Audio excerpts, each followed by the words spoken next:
యూదుల రాజు జన్మించే నేడు, ఈ జగమంతా సంబరమే చూడు.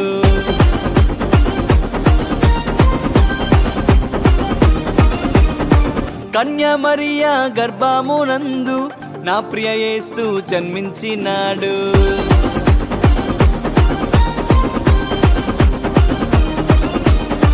యూదుల రాజు జన్మించే నేడు, ఈ జగమంతా సంబరమే చూడు. కన్యా మరియా గర్భమునందు నా ప్రియ యేసు జన్మించినాడు. బెత్లెహేముపురములో రాజుల రాజు ఉదయించినాడు మన కొరకే నేడు. బెత్లెహేముపురములో రాజుల రాజు ఉదయించినాడు మన కొరకే నేడు. గంతులు వేసి నాట్యమాడదాం, యేసుని చూచి ఆనందించదాం.